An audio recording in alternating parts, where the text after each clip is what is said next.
Hi, welcome back to the channel. So on this video we're going to be doing a screened in back porch, and it is getting a glue down carpet. So on a glue down product we are going to take all the necessary steps of floor preparation, because that is the main thing when you're doing a glue down product. So to start with, I'm going to take my floor edger here and I'm going to sand over all of these seams, make sure that they are nice and smooth, and then we'll go to the next step.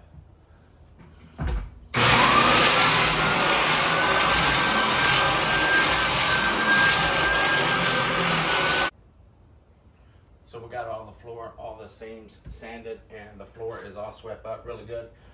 Some of the seams were so high that you can feel right here at the edge where I stopped sanding that it does dip down just a little bit to where I sanded and had to get this down level. So what I want to do now, I'm going to take some floor patch, and you can see the light underneath that. So what I want to do is bring that back up level all the way across.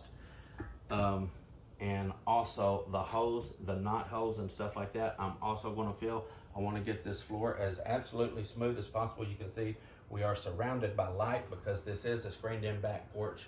So any imperfection in the floor is definitely going to show up. So we want to get this floor just as smooth as possible. So I'm not going to just scrape my I don't want to just scrape all the mud out like that. That's not going to do anything. What I want to do, I want to leave some mud in the floor. So check out the difference in this. If I just do that and scrape out all the mud, I'm not actually building anything up, okay? So what I want to do is I want to just let that float over top like so. Now you can see the consistency. See how dark and thick that is. So that right there is actually filling that back up level, nice with this and this here. So that's going to be perfectly level. And also on the knot holes, I want to take just get a little bit on the nose of my trowel, just like I got there. Fill it in like so. Scrape the excess off. Okay, so now that our floor patch is all dried and stuff like that, notice that it's not all the way dry. We still have a little bit of dark and a little bit of light. It's like almost dry. It's not completely dry, and that is the time that you want to do this next step, because if you wait on this to get completely dry, it's going to be really hard to scrape off. So what I want to do now is take my 4-inch hand scraper, and any little bumps, if you can notice this right here, I got little bitty bumps and stuff like this that are sticking up. I just want to take and scrape that stuff off and make it nice and smooth there. So anything that's raised up, see all that stuff flaking up? Anything that's raised up, I want to take my scraper and scrape all that stuff off. That way I get a nice smooth finish to glue my carpet down on, okay? We're going to go ahead and do that, and then we'll be ready for the carpet installation. Okay, so we went ahead and cleaned up the scrapings from our floor patch here and swept it out. Now we have the carpet in here and ready to install. What I've done, I've took and measured, because this is over 12 foot wide, I took and measured from the bottom of the vinyl siding over to the edge of the carpet, not the selvage edge, not this. I went to the fabric itself. I got 21 and like 9/16 up here. Same thing down there. You want to get it always as straight as possible. And another thing that I did, just to keep in mind, I made sure that I had plenty of width on my other side for my doorway here. So now that we got that ready, I'm going to go ahead and get my carpet cut and ready to make my seam. So that will be next. And in order to do that, I am going to use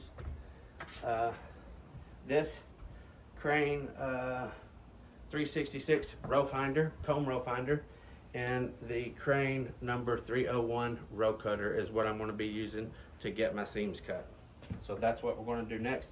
And when I do that, because it is on the wall right there, I'm going to go ahead, fold this out, and get this part on the end flat on the floor. Now I can go ahead and start from the very end running my row up. Okay, so this Berber right here is probably the absolute worst Berber there is to make seams in, whether it is stretch in or glue down. A lot of people have issues with this, and I want to show you why right here. I'm going to pull a string out right here and show you why this Berber is such an issue. So typically whenever you pull a string in Berber, it'll go zip, it'll run a straight run all the way down through there. Look at this right here. I'm going to pull it way on out so you can get a good look at it. So come on down real close right here. So as you can see right here, these fibers actually go zigzag just like that. So that makes it really hard to run a row in and get you a nice, good, even cut running a row. And that a lot of people will actually double cut this and seal their edges and stuff like that. However, I'm going to show you how. It may be a little funny and stuff like that, but this is definitely where the patience comes in play. Whenever you're a floor guy, this only takes patience, patience, patience to get these seams right. Okay, so again, I'm gonna take my comb, row finder right here, and you just have to really, really work this, okay? Because those fibers are in a zigzag, and I'm just gonna do about a foot, foot and a half here and show you how I do it. And because it is time consuming for the sake of time, I'm not gonna show doing the entire seam, okay? So I am gonna get this run out really good there with my row finder. Now, you can't even see where I done that whatsoever. So pushing my row finder down there where I just now split those runs is going to be nearly impossible to even feel, because this is such a tightly woven Berber. So this is how I do that. I've got it split. My row finder is now running down there nice and even. So what I'm going to do, I'm going to run a train with my row finder and my row cutter, and I'm going to follow my row finder with my cutter. Come right over here so you can see this angle right here. So I'm just going to push this up in the track, and I'm going to follow my row finder with my cutter all the way up.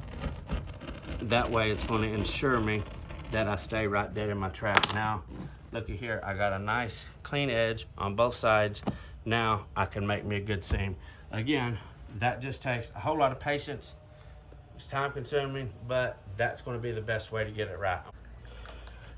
Okay, so something I wanted to point out right here on this seam, the way this pattern does zigzag, some of your sales reps will say, and a lot of people will say, oh, it don't have a pattern match. Well, I want to point something out right here. Get really, really close right here so you can see this.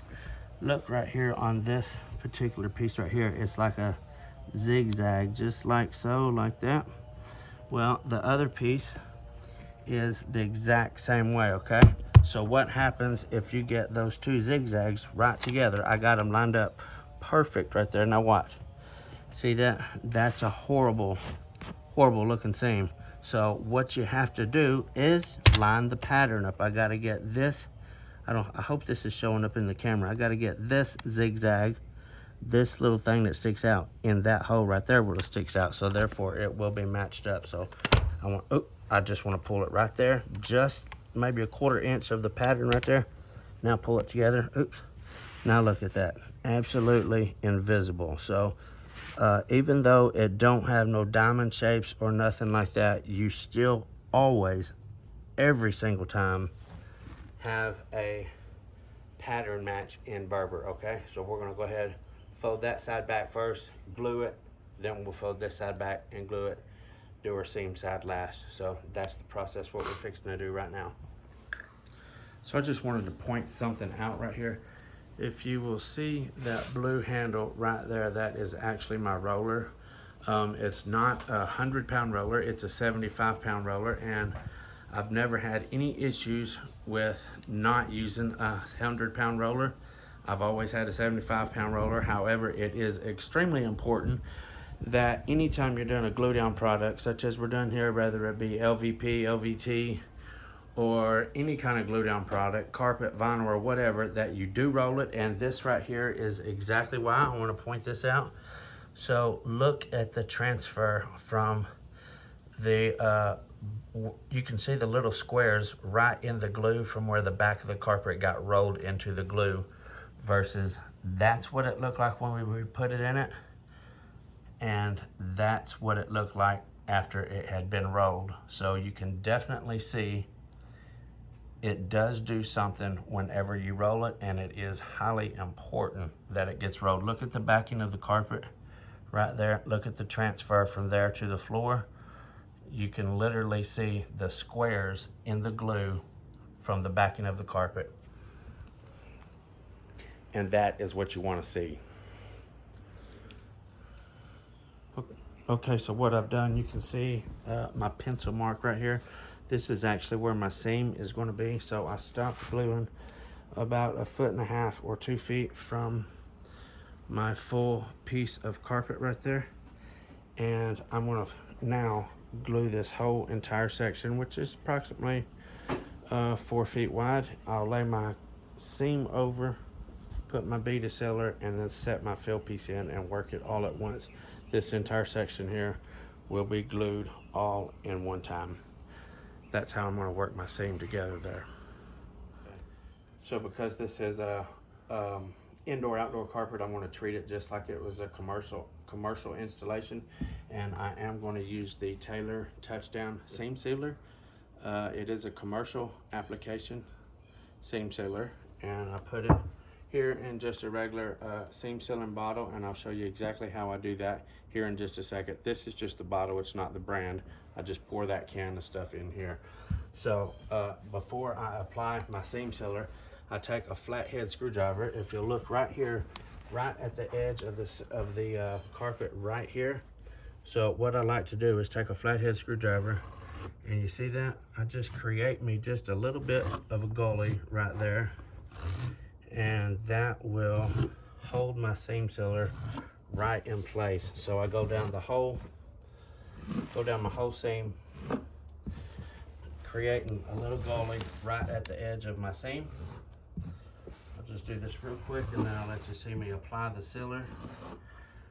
So what this does, this will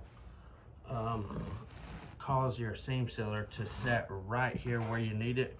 Rather, if I just put it down on top of all those ridges of glue or whatever like that, and it took me a second to set the carpet in it, my seam sealer could just run away or lay flat or run out of where I need it to be. This is creating a little gully, and it's going to cause my seam sealer to stay exactly where I need it for my seam to put my seam together.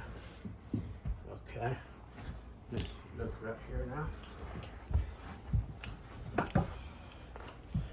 So again, I got just my regular little nozzle. Come right over here and look. So I'm just going to keep this moving and squeeze it out as I go all the way down there. You don't want a whole lot, just about 1/8 inch bead. You can see the little bit of yellow stuff. You don't have to move so fast, just look at the bead. You can see the yellow stuff I'm putting right dead in the gully. Again, you don't have to do a whole lot. If you do a whole lot, you're going to make a mess, and it's going to be all over. So you want just about 1/8 inch bead all the way down through there, and that gully right there is definitely going to hold it right there where you need it. Okay, so that is the purpose of the gully. And right somewhere here is my seam. I don't know exactly where. I will look here up next to the wall and just show you that with a little patience and dedication, even the hardest, I think that might be it. Yeah, right there. So even the hardest of Berbers can go together perfect. Okay. So I hope this video helped, and maybe it will encourage someone to do a little better, or maybe even take on their own jobs at home sometime. Until next time, FBSB's out.